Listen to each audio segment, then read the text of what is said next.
你醒了？刚才要不是我眼疾手快啊，你就被踩成肉泥了。合着就带我挨了顿打。老二，我们这是要去哪儿啊？你傻呀？回家呗。都被打成这样了，不回家能去哪儿啊？逃出来容易吗？你放我下来，我要回军营。你回军营干什么呀？这兵荒马乱的，踩死个人跟踩死个蚂蚁似的。刚才好几个人都被踩成蚂蚁了，都不知道他们是谁。我以后要再信你，哎，你这，哥，你干嘛呀？你疯了！一鸣还在军营，那些女人还在军营，我要接他们回不来了啊，哥，他们回不来了，那是军营，你以为你是谁呀？那行吧，看着他们死啊！已经死了很多人了。刚才你我差点都死了，我们死了根本都没人知道。没有人可以白白死，没有人。如果我连村里的妇孺都保护不了，我还算是个男人吗？过来，别拦着我！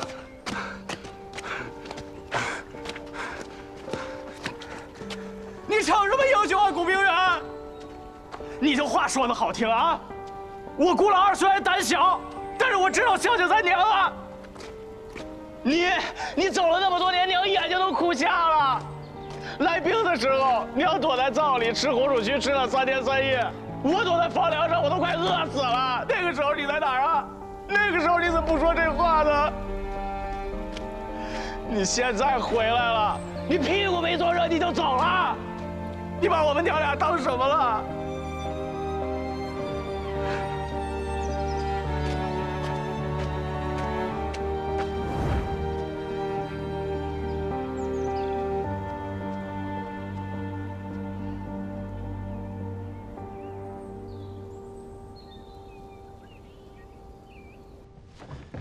今天我主将要是死了，你们一个也别想回去。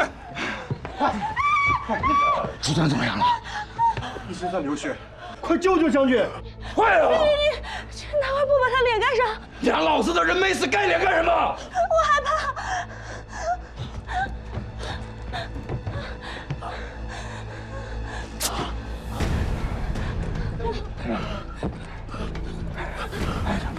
快点啊！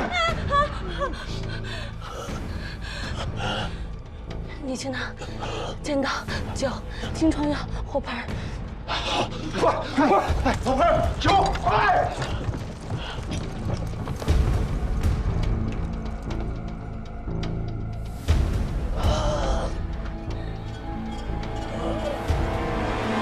李成，叫李成出来，我要见他。李成。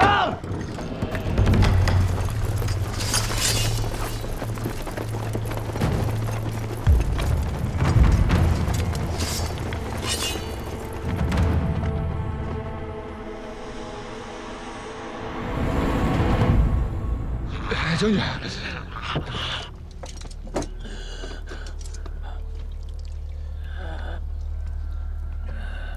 我把他伤口里的铁砂挖出来，你得按住他。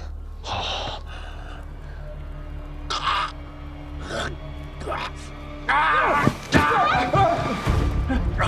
不让你按住，你干什么？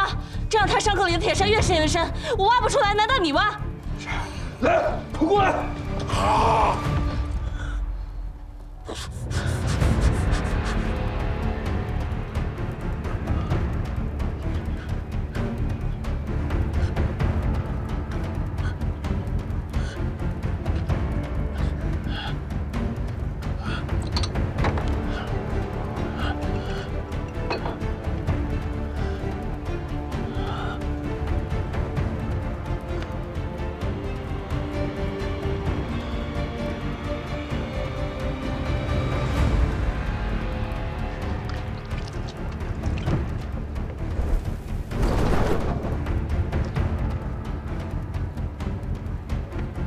我帮你把剑拔出来。别拔，拔了就死。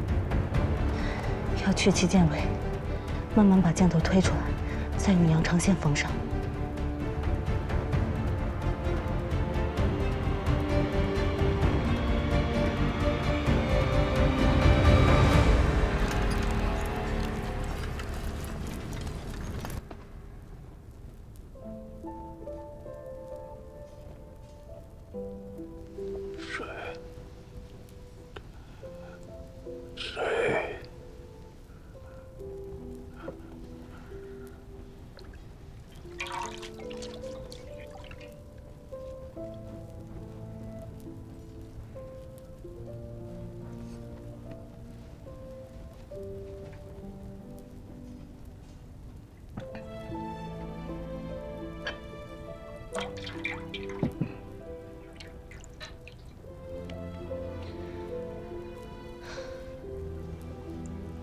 你流血太多，不能喝太多水，吸一下生气。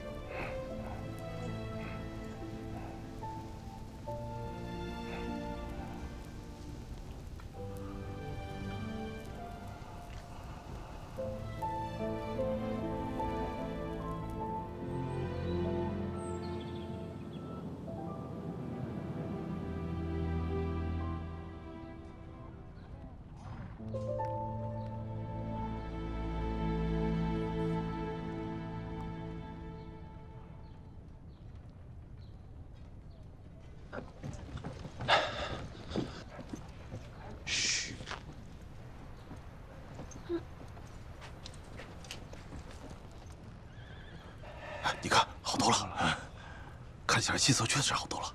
是啊，哎，你可真行啊！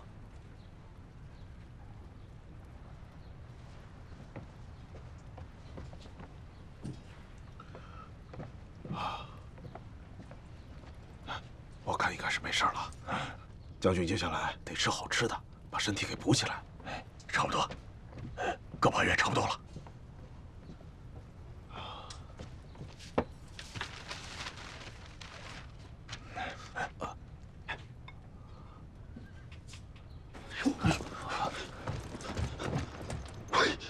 你干什么呢？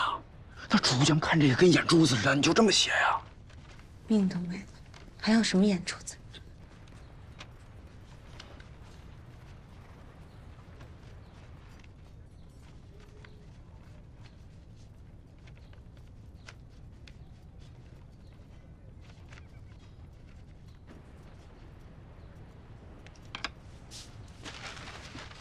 按这个方子抓药，1天1副，3天退烧，心肺也就护住了。走。他们，你们没杀人吧？你把我们当什么了？那手无寸铁的娘们儿，还用得着我们动手？放心吧，一个没动。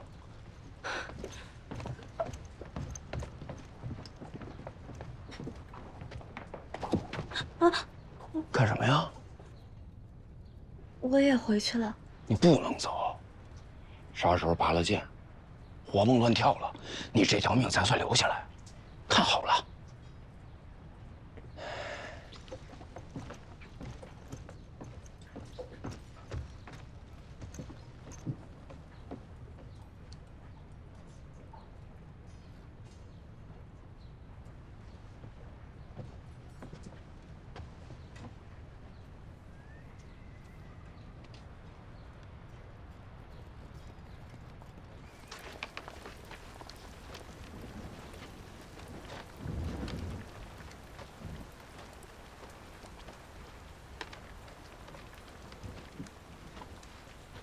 你的医术是跟谁学的？跟我爹学的。等我好了，会重重赏你们的。说说你爹吧，他是个怎样的人？我爹是个读书人，没考上功名。他说：“不为名相，便为名医。”后来就不考了，到山下当孩子王，开了间书馆，教孩子读书，也学了医术。让你爹别教书了，什么孔夫子、孟夫子，学了也没用。来我军中当个郎中算了。你读过书吗？读过书、明白道理的人，不会这么做。要不是你们打仗，我们茶叶卖不出去，东西运不进来，男人生怕被抓丁，茶陵被烧了，全村的人哭了1天1夜，我能见谁无惧？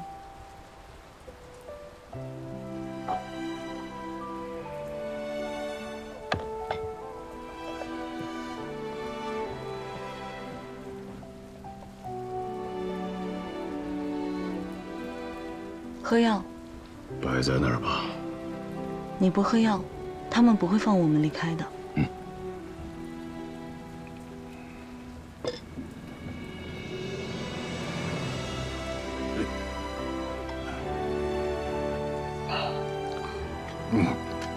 疼。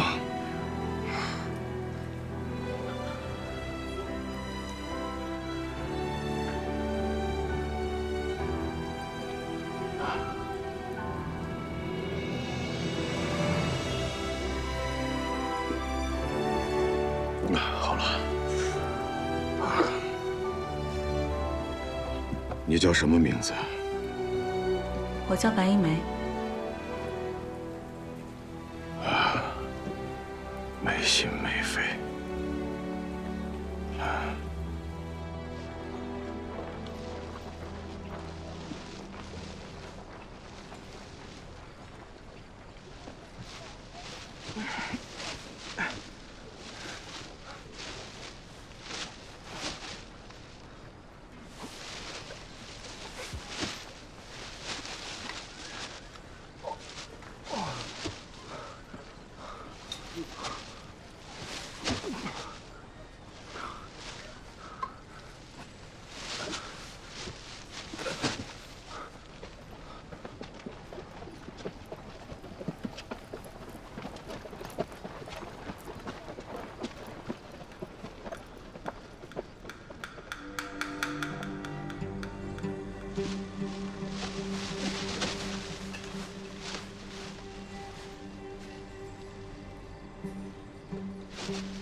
发生什么事了？来人！一梅，来，和我解开。将军，曹流帮的炮子炸了！将军！不要！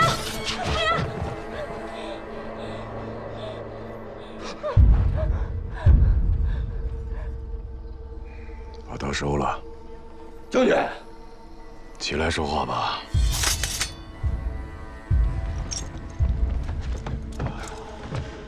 你还没死啊？我们还有生意没谈完呢。那炮子儿是你点的，脑子还挺聪明。你跟白小姐是什么关系？我们之间有婚约。你私自闯我军营，本该死罪，可是看在白小姐的面子上，放你走了。走！哎，我要走，我自己早走了。我来是要把那些抓住的人都带走。将军直接杀了算了，别跟他废话。好，我与你接着谈生意。除了那些麻绳，我还能提供给你桐油。桐油多少？整个惠州城搜罗下来，少说也有几千桶吧。我卖你麻绳和桐油，你把那些女人全部放了。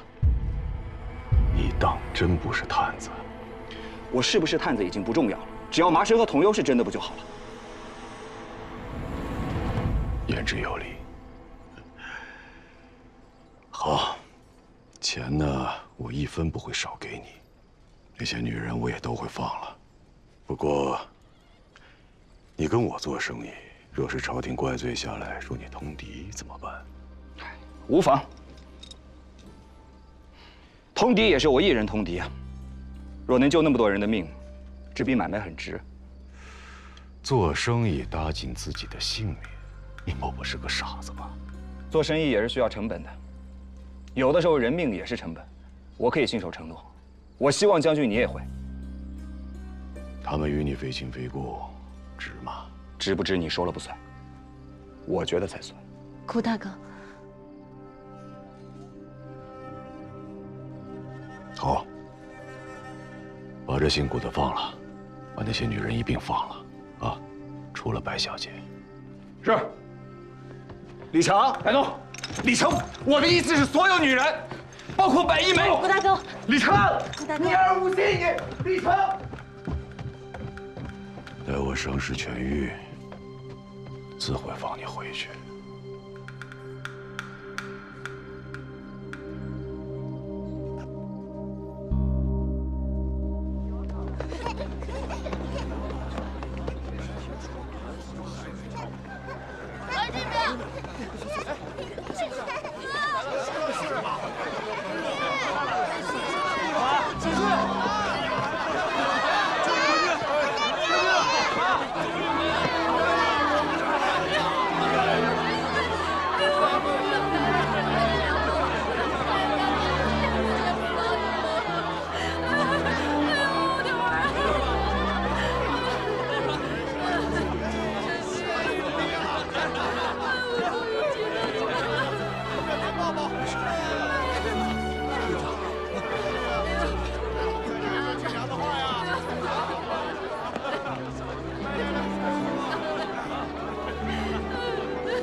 先生，梅她，在军营替人疗伤，要过几日才能把她接回来。媳妇儿啊，媳妇儿，吓死我了！只要我一起上村，就一定会护她周全。您不用太过于伤心。面对太平拳，不做乱世人呐！我要是死了就好了，我要是死了就好了。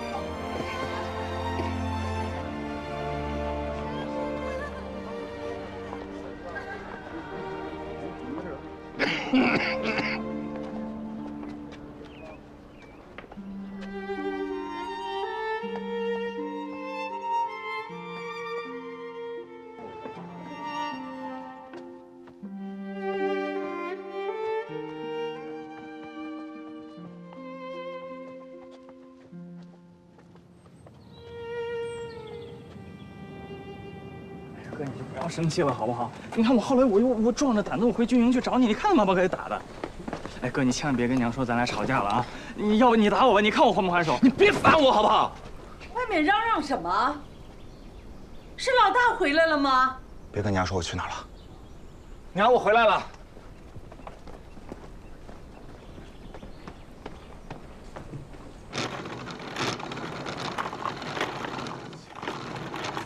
娘，我回来了。娘，老大，你总算回来了，你真的担心死我了。老二说你这几天跑到城里去做生意了，我说你刚回来，你胃子还没捂热呢，哪来的生意可做啊？哦，我城里有个朋友，让我进一点麻绳啊、桐油什么的，我就想着赚到了钱，把咱们家房子也翻修一下。这兵荒马乱的，难为你有好朋友。是谁呀？你让他到家里来坐一坐啊？姓李，叫李成，那个广西人，也是刚来安徽的。他这人挺好客，所以多留了我几日。你在唬我你？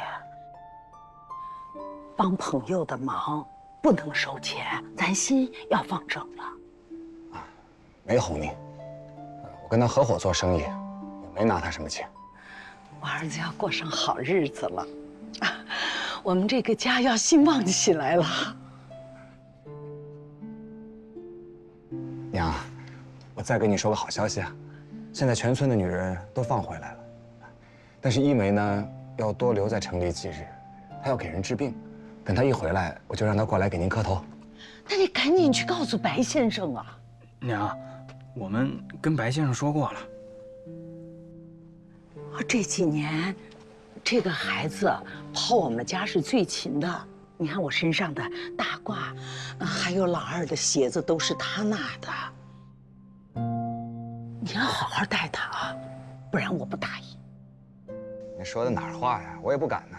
你喝口水吧。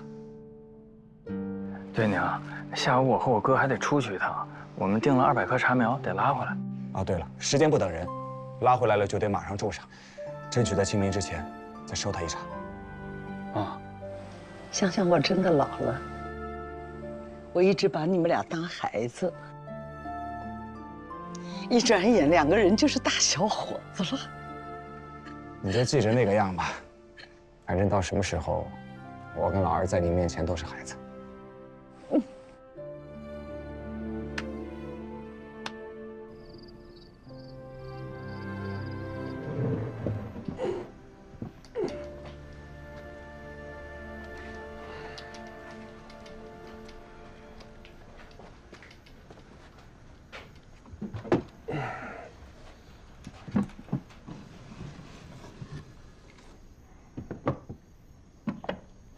这是刀和针，用之前浇上酒擦干净，用火烧一烧，好长时间不使了。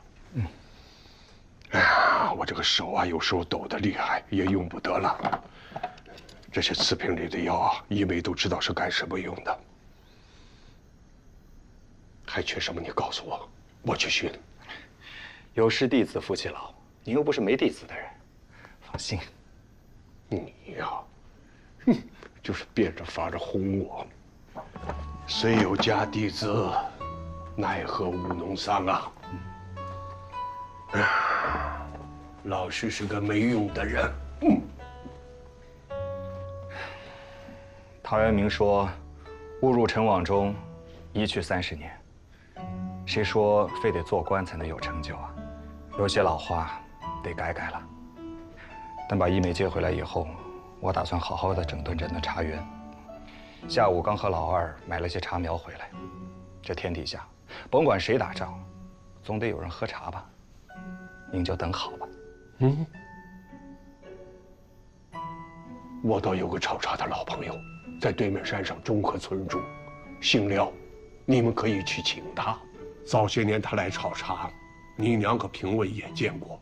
好啊，我正想学炒茶呢，可以拜个师。廖老头脾气倔得很，我不盯着，怕是他都不教你。说起来这几年战乱，老廖也好久没来炒茶了。也罢，他若是不教你啊，我就拿这个拐棍啊打他这个屁股。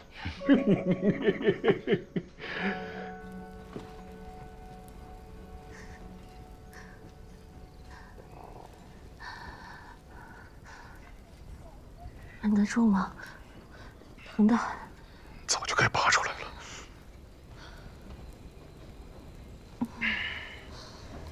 这儿得用药，先把皮肉咬掉，帮忙试试一把，血分出来，人就没救了。来，拔。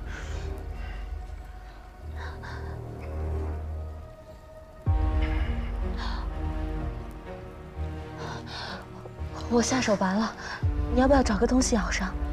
我连疼都怕，我还怎么带兵打仗？拔！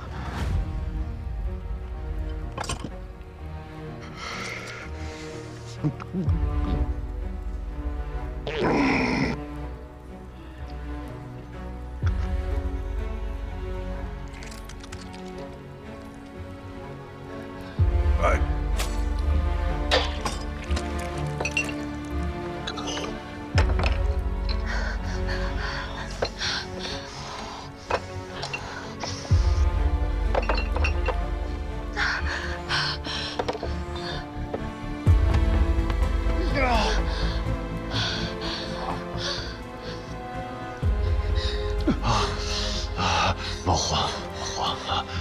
是死了以后，我已经跟手下人交代过，不管怎么样，都会送你回去。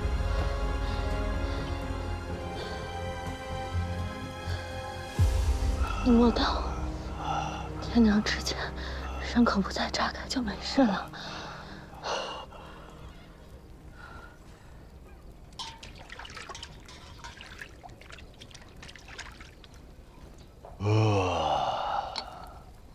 头回觉得喘气儿还能这么舒服。喘气本来就舒服，吃饭、晒太阳、喝茶都很舒服。我真是不明白，老天爷造了人，又在地上长了庄稼，长了果子，让人解饿，又长出棉花，给人取暖，为什么要杀来杀去的呢？你一个富户人家的小姐，哪里懂得这些？我不是小姐，小姐哪里会给人治伤？我爹是个书生。至少能吃上一顿饱饭吧。在我出生的地方，女孩还没长成就叫人买走了。男孩长到6、7岁，就得跟着爹下矿挖煤。我爹是因为矿洞塌方被埋在了里边，我2个弟弟是因为矿洞透水被淹死，最小的才4岁。我娘是借了高利贷，才勉强买了2口狗碰头的棺材，他们给埋了。什么是狗碰头？棺材板要是厚，那倒还好。可是穷人的棺材板都薄，埋的也浅，大雨一冲就冲出来了。野狗循着味儿过来，用脑袋把棺材板撞开，拖住里边的尸首，胡思乱追，最后都是咬得七零八落。我和我那2个哥哥拼了命的干，拼了命的干，也还不上他高利贷。什么是高利贷？那矿主知道我们缺钱，便引着我那2个哥哥抱着炸药去炸山，他俩躲闪不及，被炸死了。我娘心灰意冷，给我做了最后一顿饱饭，让我睡着，投河自尽。之后我便跟了义军，老兄弟们告诉我，这天下间穷人的苦都是因为那些王八蛋造成的，所以我发誓要杀尽这世间的恶人。可你们杀的那些无辜的人，他们跟你也没仇啊。这世上没有人是无辜的。好，我以后不再说了，你别生气，伤口裂开了就不好办了。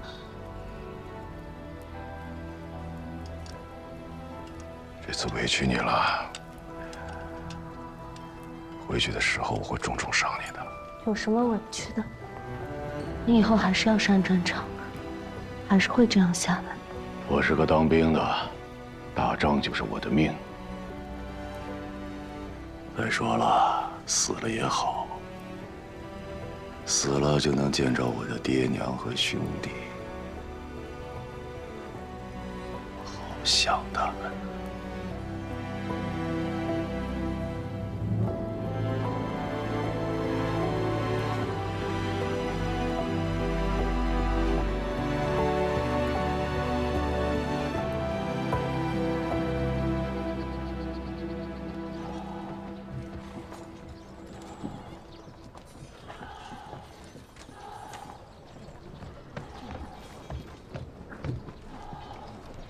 你妹，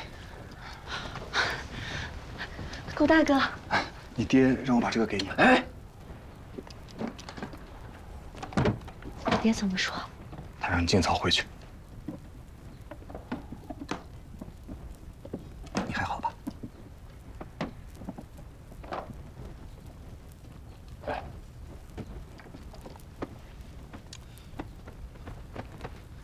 你这有刀子有剪子的，我真想干什么，何必藏在身上呢？还副将呢，胆子那么小。说谁胆子小了？你再说一遍来。行了，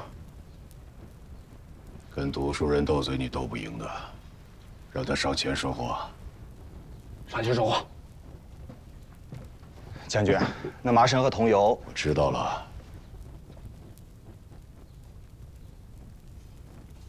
听说你在徽州城里买了4000桐油，6车麻绳。是，徽州城里的桐油都给我买光了。言而有信，你这条命靠自己赢回去了。我看你身子也好些了，我想带着一梅先走了。该送他回去的时候，我自然会送他，无需多言。你守信用，我也守信用。我不是信不过你啊，我只是觉得，仗一打起来，你怕连自身都难保吧？把他拖出去。是啊，出去。哎，出去，出去。去，把药给我。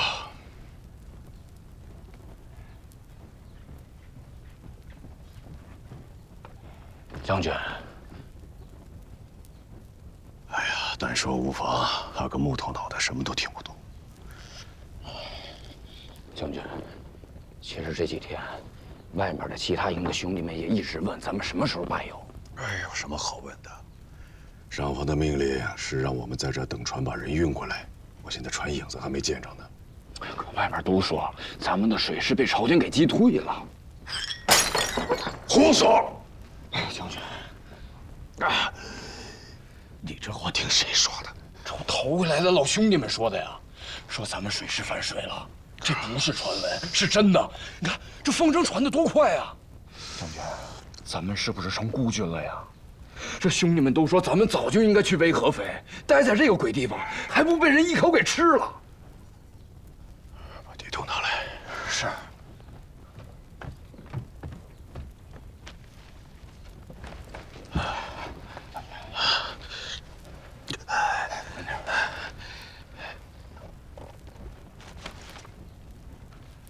谁在我地图上写字了？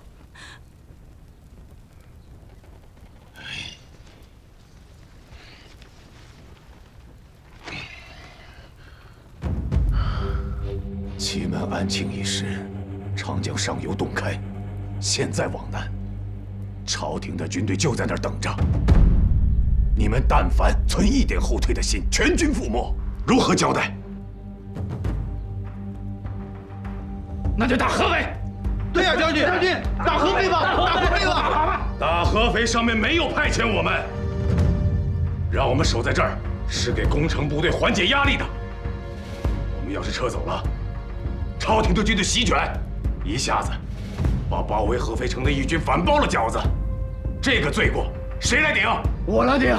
你顶？你有几个脑袋？将军，水师不会来了，我们就在这儿等着。人家马队来了，一个冲锋就把我们全都赶到长江里喂王八了。我们还不如去合肥加把火，攻下城来，大家发财。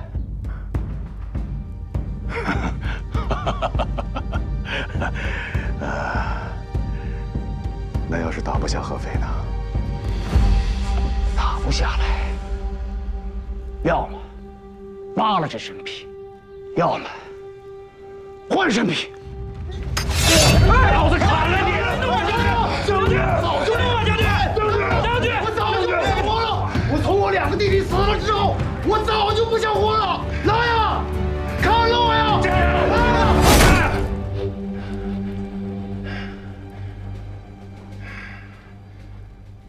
水师的事情我还得查。倘若水师真的败了，我即刻拔营。可在此之前，你们谁要是再蛊惑军心，老子一定砍了他！我知道，仗打到今天，大家伙心里都憋屈。可是做人都不肯活，做狗你们就舒服了吗？若是只为吃一口饱饭，你们何苦加入义军？何苦提着脑袋打仗？刚才说那些话，对得起死去的兄弟吗？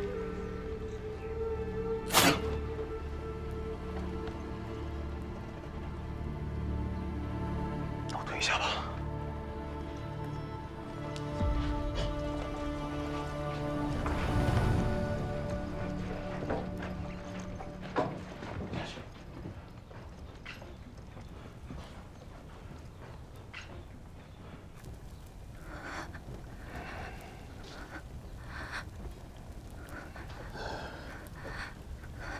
你吓着你吧，打仗就是这样，要糊了。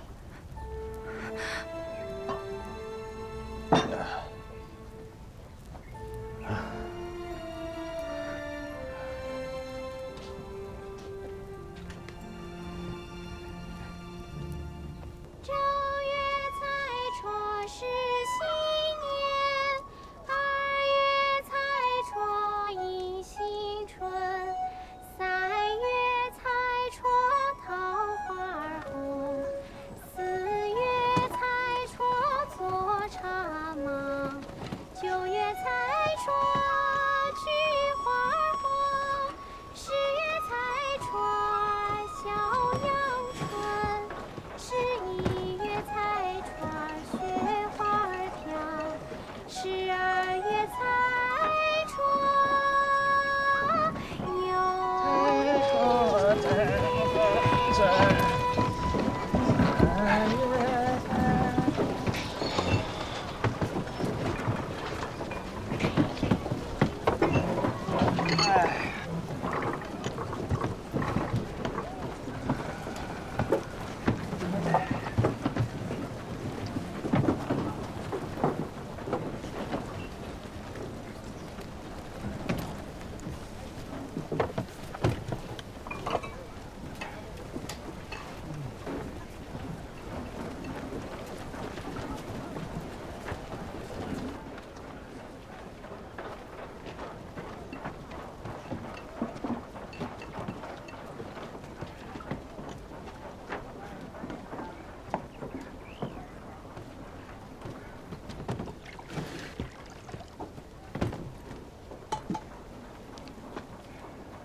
先生，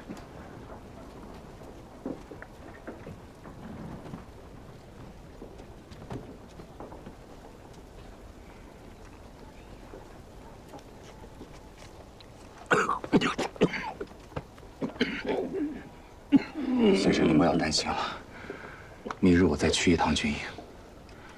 一梅她接人自有天佑，平日里这么善良，连个蚂蚁都不敢踩死的人，老天爷不会亏待她的。你不能再去了。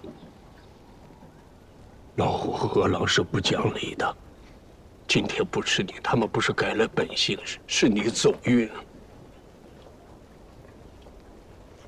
我一个女儿搭进去了，你若再搭进去，我怕我是活不下去了。先生啊，别瞎想了。这天下的事儿，再大也大不过李局。他都已经救了那个将军的命了，还能怎么样？这个理儿啊，是人和人讲，人和畜生讲什么理啊？你看虎啊、狼啊都不吃自己的同类，人呢，专门屠杀奴役自己的同类，连畜生都不如。你的理由去找谁说呀？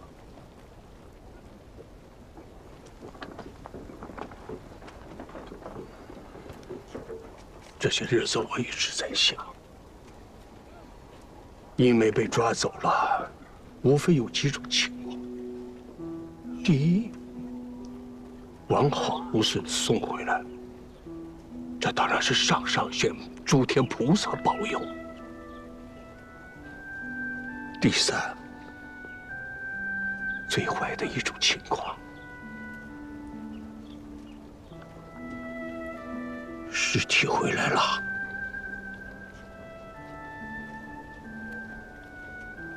或者是连尸体都找不到。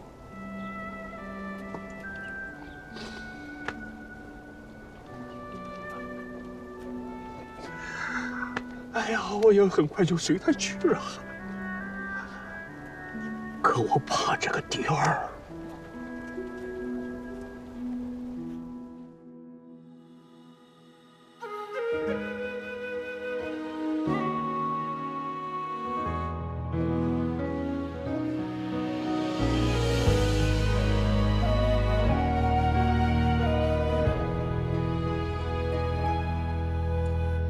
雨传奇往事万间落空浪，听交织的宿命渡成行。